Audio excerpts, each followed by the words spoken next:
being at a Montessori school helped me be more individual, because you were supposed to, you moved at your own pace, so you did your own thing. You didn't have to be with everybody else. You could draw what you wanted to, you could write about what you wanted to, you could be you. Of course, they were all, it was a small class there still too, so everyone was friends, and I had to fit into that group. And as we got into middle school, I wasn't really up to date on all the fashion, I guess, that they had. People were straightening their hair, and I didn't know what a straightener was. And then I finally sort of caught up with them.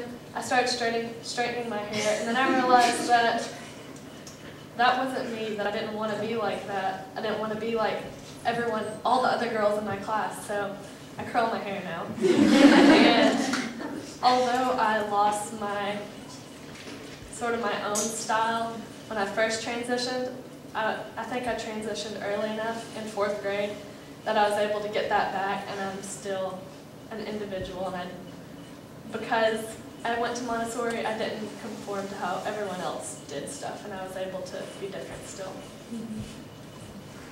Montessori, in your early years, helps you form who you are, and you don't have to depend on the people around you to tell you who you are. That happens later when you transition into public school, but if you have strong enough roots in Montessori, you can kind of fight off the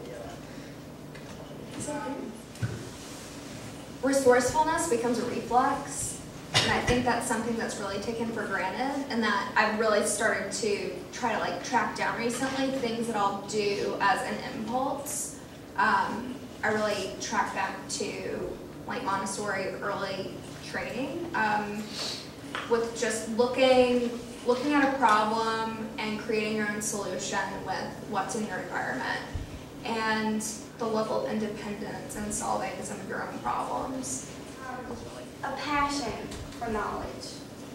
In Montessori, your child is allowed to move at their own pace, which means they're given the ability to learn and to use materials because they want to, not because they're being told to.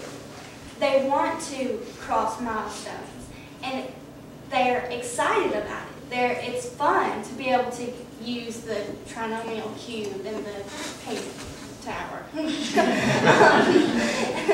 It's fun to know things. And when I came into public school, that was something that didn't exist there. It was sad to have to go to school, and we hated school, and I hate work, and I hate learning, and that was foreign. And still to this day, Montessori has given me that passion for education and the want to learn and the excitement to learn. And that's allowed me to go a lot further and to fulfill a lot of my potential. And I wouldn't have been able to do those things if I didn't have that passion that Montessori's given me. In Montessori, when you get to choose what work you do, and you get to do it at your own pace, and you get to choose what interests you, it's way more fun than being told to fill out this worksheet or to write a paper on exactly this. And it sort of takes away from your creativity that you're allowed to have with the work you get to choose. Nobody asks questions in public school. In class, if somebody doesn't get something, they might say to the person next to them, hey, I don't get this. But they're never going to raise their hand and ask a question about it because it will, I don't know, make them look dumb or something. There's one teacher in particular, and I drive her crazy with it. I don't have her right now, but I had her for 3 different chemistry classes, and if I didn't understand something, I would ask questions just constantly, one after the other, until I finally got it, until it finally just clicked, because I knew that that's all it was. There was just one little part of it that I didn't understand, and that's all I needed for all of the the past lecture for that to make sense, and all I needed was that one little piece. So, and it would happen constantly. If I didn't understand, I would just keep asking and asking and asking. And I mean, it got to the point where it was almost an argument. I was like, no, I know that I'm right, but I'm just trying to get you to explain why I'm wrong.